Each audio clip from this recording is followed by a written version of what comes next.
जब विज़िट पे आते हो ना तो यहाँ पर एम्प्लॉयर्स आपको बड़ा एक्सप्लॉइट करते हैं। वर्क परमिट बहुत ही गलत डायरेक्शन में चला गया। तो बेस्ट जो स्टूडेंट्स हैं ना, उनको मैं यही कहता हूँ कि स्टडी वीज़ा पर आएँ। आप स्टूडेंट वीज़ा को भी कन्वर्ट करवा सकते हैं। इस वक़्त इंडिया कनाडा के बीच में बहुत बड़ी टेंशन्स चल रही हैं, छोटी-मोटी टेंशन्स नहीं है।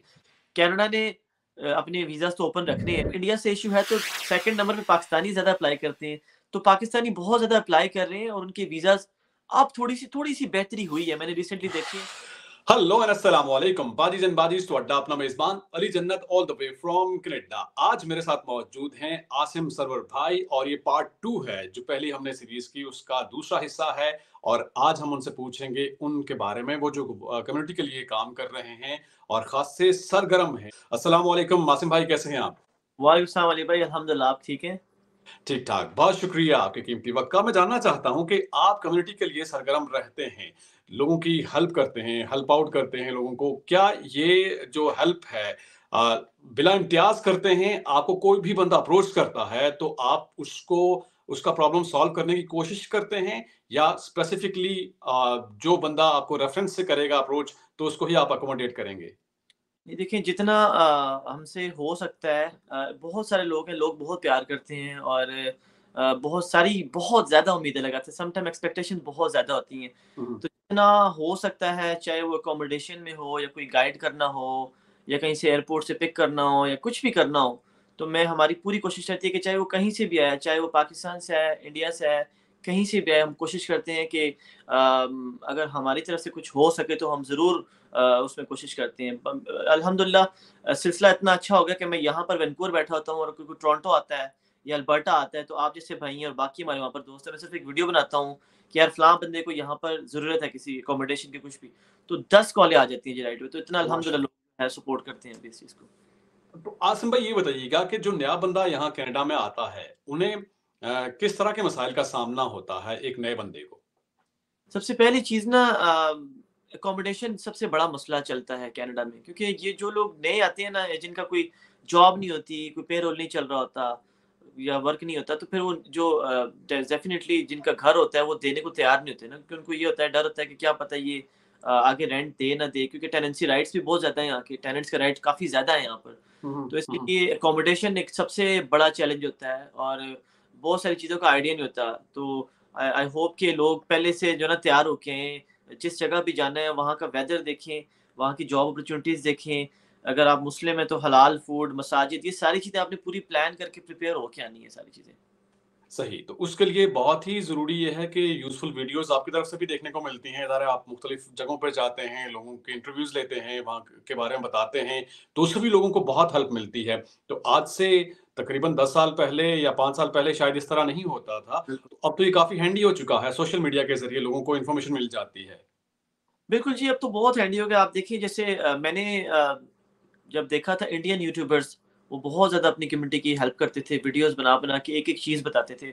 मैंने देखा कि मैंने कंटेंट जब शुरू किए तो मेरे कंटेंट्स पता नहीं क्या थे, मुझे तो पता ही नहीं मैं क्या कर रहा था। हुँ, हुँ, हुँ, हुँ। फिर जब मैंने देखा नहीं यार, आई थिंक हम जिस जगह से आए ना पाकिस्तान से, वहाँ पे बड़े मसले मसाइल हैं। मैं खुद बड़े एक सिंपल फैमिली से आया हूँ, बड़ी मुश्किलात से आया हूँ। मुझे याद है सही। जब मैं पढ़ रहा था इस्लामाबाद नमल यूनिवर्सिटी में, तो मेरे पास सिर्फ़ 10,000 होता था और 10,000 में मैंने वो खाना भी खाना था, अपना अकोमोडेशन का भी करना था। फिर यूनिवर्सिटी में बनना पड़ता है तो कोई अच्छी शर्ट्स-वर्ट्स, वो बड़ा मुश्किल चीज़ें देख के हम यहाँ पर आए हैं। तो मैंने कहा यार हमारे लोग ना बड़ी मुश्किलात में हैं, तो मुझे ना अपना कंटेंट चेंज करके जो इंडियन कंटेंट बना रहे हैं ना, कि हुँ, अपने हुँ। लोगों की करना है, अकोमोडेशन, जॉब, क्या-क्या चीज़ें तैयार कर करनी है, कामयाब कैसे होना है यहाँ पर आके, एक-दूसरे की हेल्प कैसे करनी है। तो फिर मैंने अपने कंटेंट टोटली चेंज किया और लोगों ने फिर बड़ा लोगों को फ़ायदा भी और लोगों ने बड़ा एप्रिशिएट किया, बड़ा प्यार दिया लोगों ने उसके बाद। जी, बिल्कुल, लोगों को बहुत फ़ायदा हो रहा है और आप जो वीडियो शेयर करते हैं, मैं भी देखता हूँ, मुझे भी काफ़ी हेल्प मिलती है उससे, इन्फॉर्मेशन मिलती है। सबसे बड़ी चीज़ होती है इन्फॉर्मेशन मिलना और फ्री में बैठे-बैठे अगर आपके हाथ में इन्फॉर्मेशन आती है, तो इससे बड़ी बात क्या है। मैं ये जानना चाहता हूँ कि जो कोई भी कनाडा आना चाहता है, तो कनाडा आने का क्या तरीका है? आपके नज़दीक आपने खुद बताया कि आप एक प्रोसेस से गुज़र के यहाँ आए हैं, तो क्या कनाडा आना इतना आसान है? आया जा सकता है? आने का क्या तरीका है? देखिए, कनाडा आना आसान था, नॉट एनीमोर। सिर्फ़ एक ही तरीका है सबसे आसान, कि कोई अगर आपके पास कोई विज़िटर वीज़ा वग़ैरह हो, तो फिर तो आप काफ़ी आसानी से आ सकते हैं। लेकिन अगर आपके पास कोई अच्छी एजुकेशन नहीं है, आपके पास कोई अच्छी स्किल नहीं है, इंग्लिश आपकी अच्छी नहीं है, तो फिर इस वक़्त काफ़ी ज़्यादा कॉम्पिटिशन है। तो अगर आप यंग हैं, आपने मिनिमम 12 क्लासेस की हुई हैं, 18 साल के हैं, तो मैं समझता हूँ कि स्टडी वीज़ा सबसे बेस्ट ऑप्शन है। हुँ। क्योंकि आप जब विज़िट पे आते हो ना, तो यहाँ पर एम्प्लॉयर्स आपको बड़ा एक्सप्लॉइट करते हैं। वर्क परमिट बहुत ही गलत डायरेक्शन में चला गया। पहले ऐसा होता नहीं था शुरू में, पहले लोगों को ये पता ही नहीं था, ये एलएमआई, ये बेचना-वेचना, लेना कोई सिलसिला ऐसा नहीं था। अब ये लिटरली बिज़नेस बन चुका है। तो बेस्ट जो स्टूडेंट्स हैं ना, उनको मैं यही कहता हूँ कि स्टडी वीज़ा पर आएँ, यहाँ पर आएँ। इंडियन स्टूडेंट्स की तरह 2 तरीके होते हैं। एक तो अगर आपने पढ़ना है, करियर बनाना है तो पढ़ें। अगर आपने करियर नहीं बनाना, अगर आपके पास फीस नहीं है अगले सेमेस्टर की, तो कन्वर्ट करवा लें। आप स्टूडेंट वीज़ा को भी कन्वर्ट करवा सकते हैं। जस्ट आएँ ज़रूर, कोशिश करें। इतना मुश्किल नहीं है, लेकिन इतना आसान भी नहीं है। अगर आपके पास कोई स्किल नहीं है, आपके पास लैंग्वेज अच्छी नहीं है, फाइनेंशियली भी आपको स्ट्रॉन्ग होना पड़ेगा कनाडा आने के लिए। अनलेस कोई आपका कज़न, दोस्त, रिलेटिव आपको स्पॉन्सर कर दे, जो कि हमारी कम्युनिटी में बहुत कम होता है। सही। आपने स्पॉन्सर और वर्क परमिट की बात की, तो जी। मेरे तक भी ये मैसेजेस पहुँचते हैं कि लेट्स से कोई सक्खर में बैठा हुआ है, कोई भागलपुर में बैठा हुआ है, कोई दिल्ली में बैठा हुआ है, तो बैठे-बैठे उनको व्हाट्सएप पे मैसेज आता है कि आपके लिए हमारे पास जॉब है, वर्क परमिट है, आप इतने डॉलर जमा कराएँ, तो हम आपको दे देते हैं और लोग जमा भी कराते हैं। तो कराते हैं। क्या ये ऑनलाइन इतना आसान है वर्क परमिट किसी को घर बैठे मिलना? देखिए मिल सकता है, लेकिन डिपेंड करता है कि क्या आप उस बंदे को जानते भी हैं जो जिसने आपको मैसेज किया। रैंडमली किसी ने आपको मैसेज कर दिया तो definitely it it could be a red flag. You should know कि वो कौन, उसकी क्रेडिबिलिटी क्या है, कि कनाडा में उसका कोई बिज़नेस है क्या? जैसे आप जैसे भाई हैं, हम हैं, हमसे राब्ता करें, आपसे राब्ता करें और पूछें कि मुझे फलाँ बंदे ने यहाँ से ये ऑफ़र किया है कि लेट्स सपोज़ वैंकूवर से वो कहता है उनको, तो मैं वेरीफ़ाई करा के दे सकता हूँ, आप करा के दे हुँ, हुँ। सकते हैं अल्बर्टा से। हुँ, कि हुँ। हाँ भाई, ये जगह ठीक है, लेजिट एम्प्लॉयर। लेकिन बाज़ औक़ात ना, मैंने ऐसी-ऐसी चीज़ें भी देखी हैं कि एम्प्लॉयर्स यहाँ पर होते भी हैं और होने के बावजूद उनके बिज़नेस में तो फिर भी ये फ्रॉड स्कैम का सिलसिला चल रहा होता है। तो इस वक़्त अपने आप को बचाना बड़ा मुश्किल हो गया है जी, बड़ा मुश्किल हो गया कि अपने पैसे बचाना और कौन सही है, कौन गलत है, बड़ा मुश्किल है इस वक़्त। तो फौरी तौर पर डॉक्यूमेंट्स के सबमिशन के लिए डॉलर्स माँगते हैं और अगर आप इंडीड.कॉम पे जाएँ, जहाँ पे आप कंपनीज़ के लिए अप्लाई करते हैं, वहाँ तो क्लियरली लिखा होता है कि हम किसी भी किस्म का पैसा चार्ज नहीं करेंगे, बल्कि वो तो जॉब देते हैं। और इस तरह के जॉब के ऑफ़र दे के कि हम आपके इनिशियल डॉक्यूमेंट्स की प्रोसेस करते हैं, उसके लिए इतने डॉलर्स होंगे, जब वर्क परमिट आएगा, तो वर्क परमिट के लिए आपने इतने डॉलर्स देने हैं। तो उस तरह से एक पूरे तरीके से बंदे को ट्रैप किया जाता है और कई लोग इसका शिकार भी हुए हैं। हाँ, ये देखिए, ये तो ऐसे तो होता नहीं है ना कि कोई भी आपको कह देगा कि आप 5 डॉलर सबमिट करें फिर वर्क परमिट आएगा। This is a business.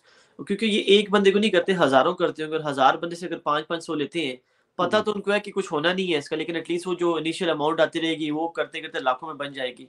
होना कुछ नहीं है।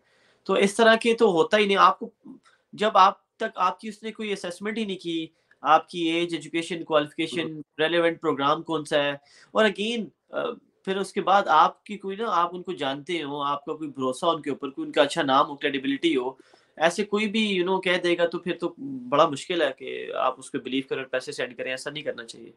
आपने एक वीडियो में ज़िक्र किया है कि आपका अपना कोई रिश्तेदार अज़ीज़ ही आपको वर्क परमिट दे सकता है। आपको जॉब ऑफ़र दे सकता है। ऐसे रैंडमली बैठे-बैठे आप घर पे बैठे हुए हैं और आपको किसी ने व्हाट्सएप कर दिया या फ़ेसबुक पे आपको मैसेज आया कि इस लिंक पे क्लिक करें तो आपको जॉब मिल जाएगी। तो वो तो एक तरह से स्कैम ही तस्वुर होगा। क्या कहेंगे आप? बहुत बहुत सही कह रहे हैं, बहुत मुश्किल है। अगर आपका कोई रिलेटिव है या अगर आपका कोई कोई दोस्त दोस्त बहुत अच्छा दोस्त हो, क्योंकि मैंने ये भी रिसेंटली इंसिडेंट्स देखे हैं कि कॉलेज फ्रेंड्स से या स्कूल फ्रेंड्स से, वो कनाडा में हैं और दोस्तों को दोस्त भी आजकल स्कैम कर रहे हैं कि मैं तुम्हें फलां जगह से 60-70 हज़ार डॉलर का वर्क परमिट दिला दूँगा, इतने पैसे सेंड कर दो। तो आजकल ना दोस्तियों का भी बड़ा ख़्याल करना है। सब दुनिया में ना बड़ी भूख मची है आजकल, हर किसी हुँ, को हुँ। पैसा चाहिए। तो इस वक़्त कोई भी आपका सगा नहीं है, आपने अपने पैसों का खुद ख़्याल करना है। हाँ, अगर आपको कोई रिश्तेदार है ना, और जेन्युइनली अगर आपको कुछ करना चाहता है, और करना चाहिए भी जी, क्योंकि हम लोग यहाँ पर हैं। अगर हम लोग वेल सेटल्ड हैं, कुछ कर सकते हैं, तो ज़रूर अपने लोगों की हेल्प करनी चाहिए। लेकिन जो हमारे लोग हैं ना, उनको भी तो अपने आप को तैयार करना है ना। अगर उनके पास कुछ नहीं है, कोई लैंग्वेज, एजुकेशन, कोई आपके पास स्किल ही नहीं है, आप 12-1 बजे उठेंगे जो पाकिस्तान में सिलसिला चलता है, टिकटॉक खोल के बैठ जाएँगे, तो ऐसे तो फिर यार कोई आपके लिए प्लेट में तो लेके कुछ भी नहीं आएगा। आपको भी थोड़ी मेहनत करनी है, थोड़ी एफर्ट्स करनी है, तो फिर आप एफर्ट शो करेंगे तो शायद आपका वो रिश्तेदार भी अपने एफर्ट शो करेगा। बिल्कुल सही। तो जो लोग आना चाहते हैं, क्या मशवरा देना चाहेंगे आपके सही तरीके से प्रॉपर डॉक्यूमेंटेशन के साथ आएँ और जो भी आप जिस भी कैपेसिटी में आना चाहते हैं, उसके लिए आप पहले जानकारी तो लें, पूरी मालूमात तो लें। लोग ये समझते हैं वीडियो देख के सोशल मीडिया पे कि कनाडा के वीज़े ओपन हुए हुए हैं, तो वो सोच रहे हैं कि शायद वीज़े खुल गए हैं या क्या है, सब लोग ही चलते हैं वहाँ पे। तो वो जो रिक्वायरमेंट्स हैं, क्या वो रिक्वायरमेंट्स तो पूरी करनी होंगी ना? उनको बिल्कुल। पूरा किए बगैर तो नहीं आया जा सकता। अरे भाई देखिए, आप भी देखते होंगे आजकल वीडियोज़ में देखता हूँ, रीलों का ज़माना है आजकल। कोई भी उठ के खड़ा हो जाता है, जी मेरे पास फलाँ-फलाँ इतने-इतने नंबर्स वीज़ाज़ हैं, आएँ मैं डन बेस पे आपको करा दूँगा। तो ऐसे तो वीज़ाज़ नहीं लगते। कैनेडा ये सऊदी अरब, ये दुबई नहीं है, वो बहुत अच्छी कंट्रीज़ हैं, लेकिन अगेन ये सऊदी अरब, दुबई नहीं है। वहाँ पर लोगों के हाथ में एक्सेस हो सकती है, लेकिन यहाँ पर ना गवर्नमेंट के हाथ में एक्सेस है। यहाँ पर एक इदारा है, एक बॉडी है जो इन सब चीज़ों को रेगुलेट करती है और उन्होंने कुछ क्राइटेरिया सेट किए हुए हैं। कोई आपकी जो उसमें रिक्वायरमेंट्स हैं वो आपने पूरी करनी है, कोई एलिजिबिलिटी है वो आपने पूरी करनी है, जिसमें ऐज, लैंग्वेज, एजुकेशन, फाइनेंसेस भी आपके शामिल होते हैं। तो बहुत सारे प्रोग्राम्स हैं कनाडा के। जब तक आपको नहीं पता कि आप किस चीज़ में फिट होते हैं, तो डेफ़िनिटली आपके लिए आना बड़ा मुश्किल होगा। आपको पहले पूरी तरह से उसको पीना है, जो कनाडा की इन्फॉर्मेशन है इमिग्रेशन की, जो उसकी वेबसाइट है canada.ca, वहाँ पर जाएँ, सारी इन्फॉर्मेशन ले लें, हर सारी वीडियोज़ देख लें। उसके बाद आप अपने लिए देखें कि कौन-सा बंदा जो है ना आपको लगता है कि ये असिस्ट कर सकता है डॉक्यूमेंटेशन में। वैसे तो आप खुद भी ट्राई करना चाहें, तो कर सकते हैं, लेकिन अगर आपको थोड़ा-सा होता है कि यार मुझे मेरे ऊपर कॉन्फिडेंस नहीं है, फिर जाएँ किसी ऐसे बंदे को देखें जिसकी कोई क्रेडिबिलिटी हो सोशल मीडिया पर, कोई नाम हो उसका, लोग देखते हैं उसको, लोग जानते हैं उसको, लोगों की इसने हेल्प की हो, कम्युनिटी हुँ, में कैसा है, जैसे लेट्स सपोज़ कनाडा में है तो यहाँ पर कम्युनिटी में उसका कैसा नाम है। फिर आप उसके पास जाएँ कि भाई मेरा मुझे लगता है कि मैं इस प्रोग्राम में फिट हो आपने बताना उसको, उसने नहीं बताना आपको। क्योंकि देखिए ये बिज़नेस है ना, बिज़नेसमैन आपको वही चीज़ बताएगा जिससे उसका फ़ायदा होगा। आपने वो बताना है जिससे आपको फ़ायदा हो कि भाई मुझे लगता है मेरे लिए ये प्रोग्राम ठीक है, मुझे तुम ना इसमें अप्लाई कर दो, मेरे पास सारी रिक्वायरमेंट डॉक्यूमेंटेशन मुझे पता है। हुँ। तो ये मैं समझता हूँ कि अगर आपके पास नॉलेज हो, इन्फॉर्मेशन हो, तो फिर आपके लिए आना कोई मुश्किल नहीं है और स्कैम और फ्रॉड से भी आप बच सकते हैं। सही। शॉर्टली बताइएगा कि विज़िट वीज़ा पे कोई अगर आना चाहता है, तो उसके लिए क्या रिक्वायरमेंट्स होंगी? विज़िट वीज़ा के लिए आपको अपनी कंट्री में जहाँ पर रह रहे हैं, आपको फाइनेंशियली बहुत स्ट्रॉन्ग होना चाहिए जी। आपके पास कोई ना कोई बिज़नेस या जॉब होनी चाहिए। हुँ, और अगर आप ट्रैवलिंग करते हैं, ट्रैवलिंग कर रहे हैं, शौकीन हैं ट्रैवलिंग के, तो येस यही थोड़ी-सी रिक्वायरमेंट्स होती हैं। आप कनाडा के लिए अप्लाई करें। Bank visitor visa statement. Definitely वो बैंक स्टेटमेंट तो बहुत ज़रूरी है।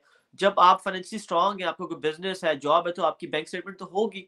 आप टैक्स बिल्कुल। फाइल करोगे तो और अच्छी बात है, क्योंकि यहाँ पर टैक्स का जो है, हम लोग सारे टैक्स फाइल करते हैं। तो डेफ़िनिटली गवर्नमेंट उस चीज़ को देखती है कि क्या ये बंदा अपनी कंट्री में टैक्स फाइल करता है, अपनी कंट्री के जो रूल्स हैं उनको फ़ॉलो करता है। क्या पता फिर हुँ, यहाँ पर ही आएगा, ये शायद नहीं करेगा अगर वहाँ पर नहीं कर रहा। तो ये सारी चीज़ें गवर्नमेंट देखती है। ट्रू। अगर आप अपने सारे डॉक्यूमेंटेशंस रिक्वायरमेंट्स पूरी करते हैं तो कनाडा ओपन है जी। ये टूरिस्ट के लिए जो है इसके बहुत सारे स्पॉट्स हैं बनाए हुए उन्होंने। आप आएँ इसको एक्सप्लोर करें। बिल्कुल हो सकता है विज़िटर वीज़ा आपका। सही। और अभी जो कनाडा की तरफ से वीज़ा रेशियो है, मैंने इस पे आपकी वीडियो भी देखी है, थोड़ी बेहतरी आ रही है? जी, ये शुरू में जब वीज़ा लगना शुरू हुए थे, जब इस साल के शुरू में, काफ़ी वीज़ा वो सॉफ्टवेयर की वजह से वो वैसे ही तुक्के लगे थे बहुत सारे लोगों के।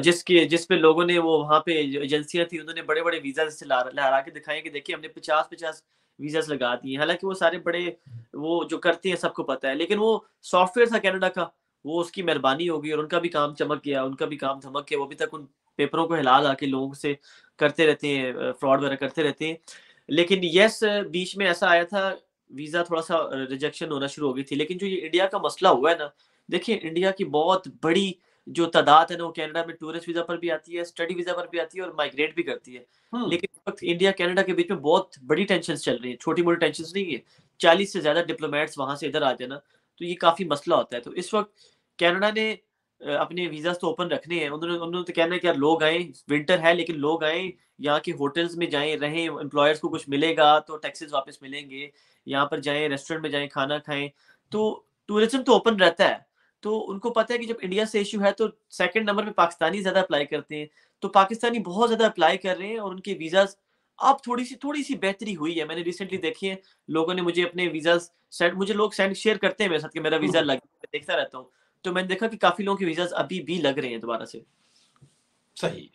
आसिम भाई, आखिर में आप कोई मैसेज देना चाहें देखने वालों के लिए? बस यही मैसेज देना चाहूँगा कि जहाँ भी हैं खुश रहें, एक-दूसरे का ख़्याल करें, एक-दूसरे को अपलिफ्ट करें, नफ़रत ना करें, लेग पुलिंग ना करें। अगर कोई आपसे अच्छा कर रहा है तो आप उससे जेलस होने के बजाय आप भी अच्छा करें, आप भी उसकी तरह बनने की कोशिश करें और जितना अच्छा दूसरों के लिए सोचेंगे, अल्लाह आपके लिए भी अच्छाइयाँ करेगा। ये मैं चीज़ें इसलिए कह रहा हूँ कि जब हम अच्छी चीज़ें करने की कोशिश करते हैं तो यहाँ पर हमारी कम्युनिटी में जो हम जिस कम्युनिटी से हैं, जिस माशरे से हैं, वहाँ पर लेग पुलिंग बहुत ज़्यादा होती है, जो सम हुँ, टाइम आपको डिमोटिवेट करती है। लेकिन अगर आपका जो अज़्म है ना, आपकी नीयत साफ़ है ना, तो आपने फिर लगे रहना, आप लगे रहेंगे उस चीज़ में। सही। आसिम भाई बहुत-बहुत शुक्रिया आपके कीमती वक़्त का, वैंकूवर से आपने हमें जॉइन किया। Thank you so much Ali भाई, जज़ाकल्लाह। आप कनाडा का विजिट वीज़ा खुद अप्लाई कर सकते हैं। क्या डॉक्यूमेंट्स आपको चाहिए होंगे?